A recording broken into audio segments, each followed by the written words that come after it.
Hello, I'm Madison, and I am part of Group 1 for the final presentation involving analyzing the spectra and identifying the compound.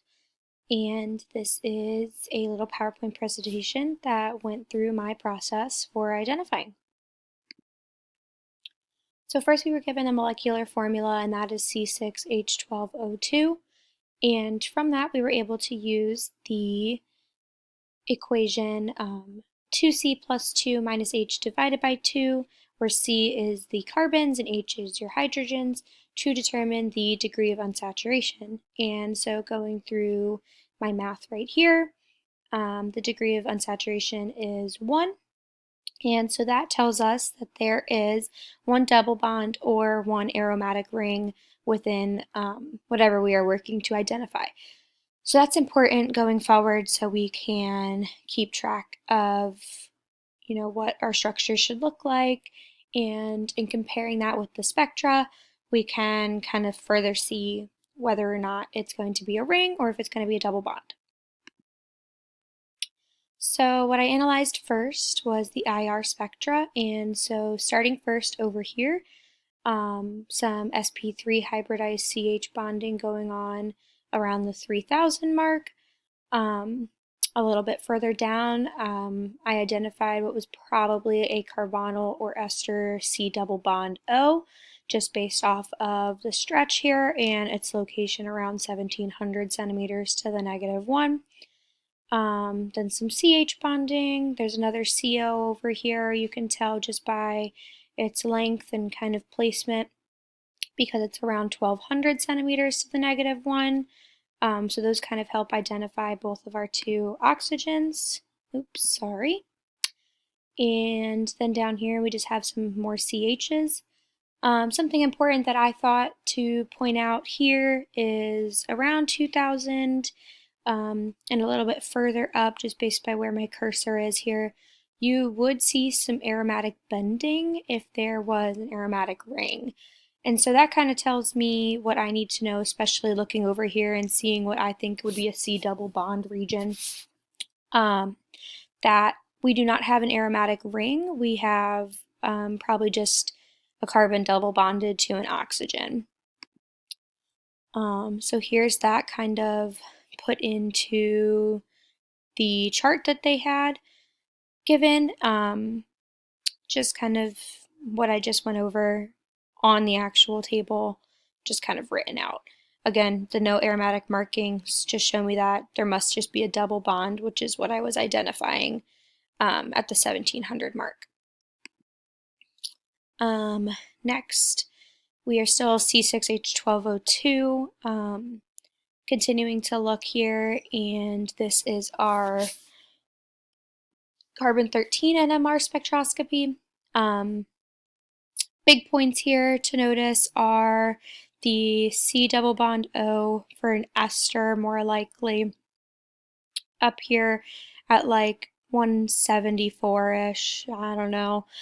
And so that kind of again shows us that C double bond, that CO over here, especially how far up it is. Then we have some CH bonding going on, and everything is going to kind of continue downfield based off of where it's at in relation to this CO bond going on. And there'll be a kind of a shift downfield as a result. Again, here is just what I identified over on the actual graph, just written down on the table, with the 170 ppm just being the C double bond. And finally, the 1 HNMR spectroscopy. And so this one I'm going to go more so to the table. We'll kind of flip back and forth as I talk about it. So the first chemical shift that I identified is going to be right here.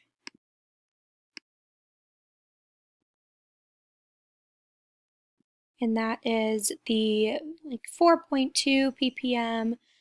And so it being at 4 shows a little bit of a shift, and so it will kind of be closer to that CO bond that we were seeing just because of the shift downfield.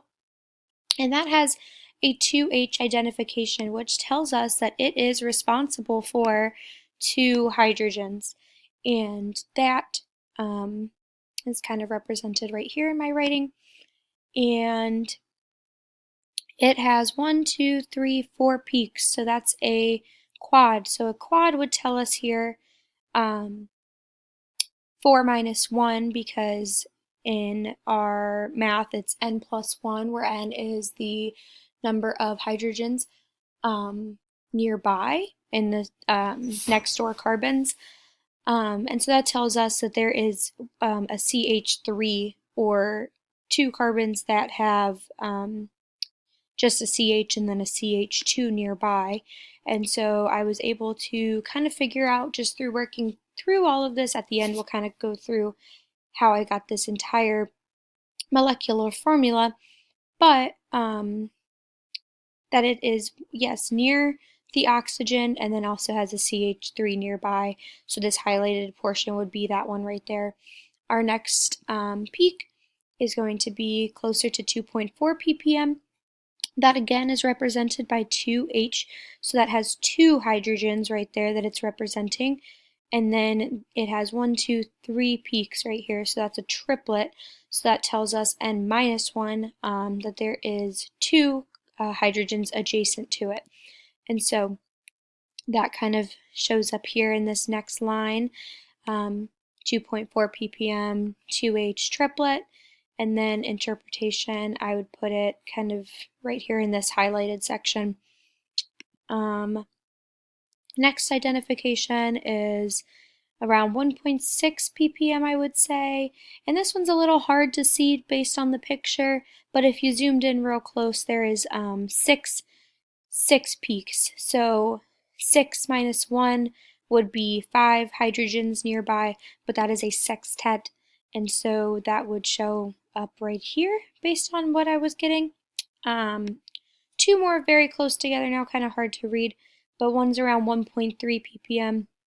And that one has 3 hydrogens it's responsible for. So that shows us that we have a methyl group somewhere. And over here it has 1, 2, 3 peaks, so that's a triplet. So that would tell us that there has to be 2 hydrogens that it's near. And since it's shifted a little bit, that's where I read it as close to the oxygen, but not quite as close as this original one that had that quad right there, if you can see that. And finally, 1.0 ppm, our lowest, our most up field, is going to have 3 hydrogens, another methyl group here, and then we have 1, 2, 3 peaks, so that'd be another triplet showing us that it is near ACH2.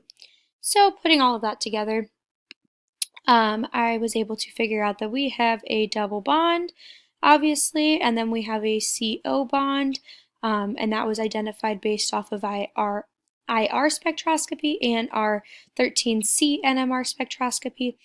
And then looking more in tuned to that HNMR, I was able to identify 2 methyl groups down here, the 2 at the end, and then from there some CH2 components, and was able to figure out that I believe this structure is ethyl butyrate, and the full structure, instead of C6H12O2, would be CH3, CH2, CH2, COO, CH2, CH3.